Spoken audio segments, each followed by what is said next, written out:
Bom dia, pessoal. Vamos lá para o nosso cafezinho de hoje. Estamos estudando aí o livro de 2 Samuel e hoje vamos adentrar no capítulo 8. E o verso 1 deste capítulo nos diz: Depois disto, feriu Davi os filisteus e os sujeitou e tomou de suas mãos as rédeas da metrópole.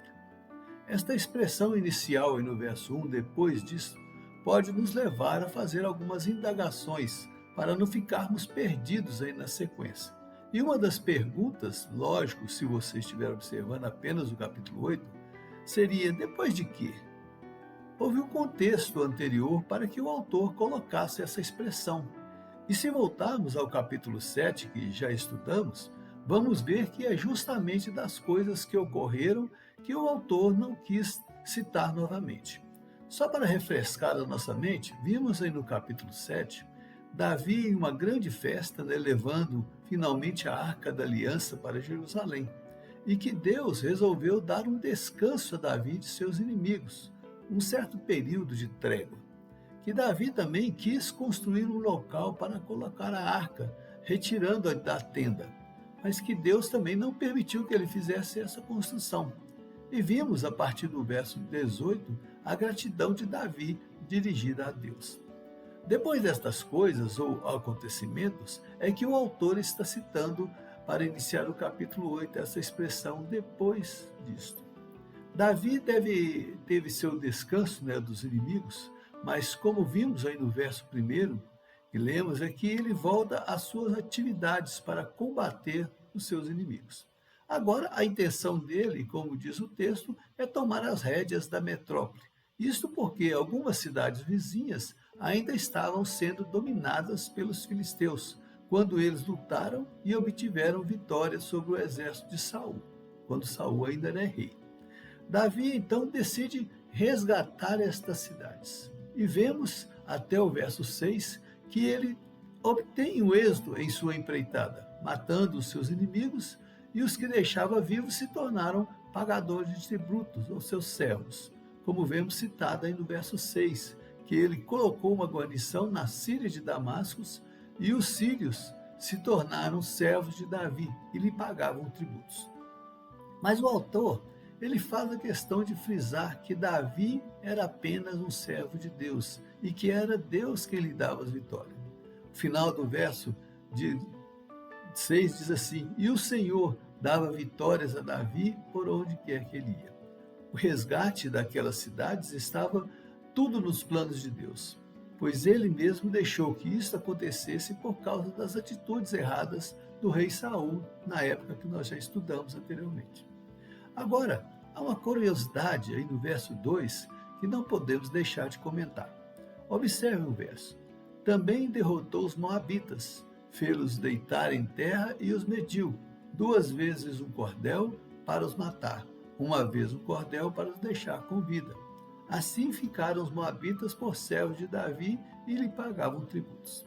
Alguns comentaristas afirmam que Davi aplicou esta medida porque os moabitas se revoltaram contra Israel e podem ter traído Davi. Mas a explicação mais comum e aceitável que observei é que esta medição era uma medição, tipo uma medição militar, quando se coloca todos em linha e os grupos eram escolhidos, Vamos observar como se fossem assim pelotões. Você já deve ter observado aí nos desfiles militares, quando são divididos em uma quantidade de militares em vários pelotões. 2 cordas, 2 pelotões, que foram mortos, e uma corda, um pelotão que ficou vivo e passou a ser servo de Davi.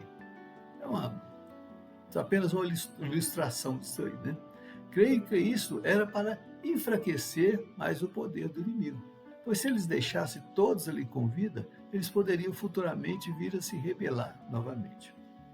Nestas batalhas, como já vimos anteriormente, podemos ver no verso 7, quando os exércitos eram derrotados, os objetos de valor, como ouro, bronze e prata, eram recolhidos como despojos de guerra e consagrados ao Senhor. Davi havia derrotado o rei Zobá, Adadézer, que era também inimigo do rei de Ramade, como afirma o verso número 10.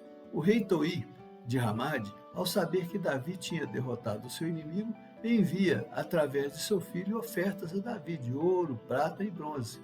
Afinal, Davi havia livrado ele e o seu reino, de um inimigo que ele não conseguia vencer. Esta foi uma forma, não só de agradecimento, mas de possivelmente tentar firmar uma aliança com Davi.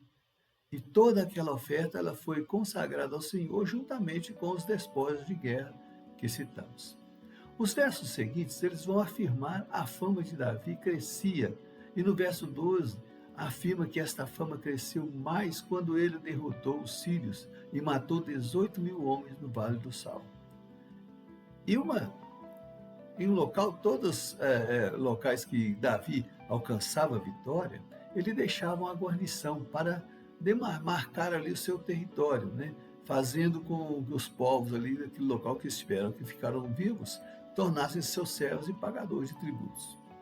Dos versos 15 a 18, nós vemos que Davi reinou sobre todo Israel e apresentava os nomes dos seus oficiais e de sua confiança que ficavam à frente do povo e da sua guarda real. Mas o que vemos citado mais uma vez nesse capítulo, no final do verso 14, e o Senhor dava vitória a Davi por onde quer que ia.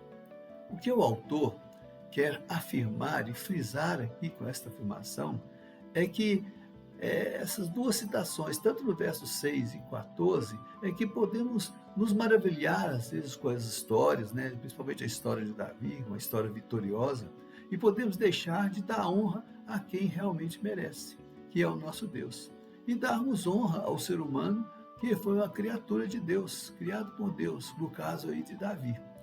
A quem temos dado honra na nossa vida? Ao Criador ou à criatura? Isto é algo que devemos sempre ter em mente, buscar corrigir algumas coisas. Sabemos que Deus não divide a sua honra com ninguém. E tudo o que conseguimos, nós devemos dar honra devida ao nosso Deus, que nos capacita e que nos fortalece.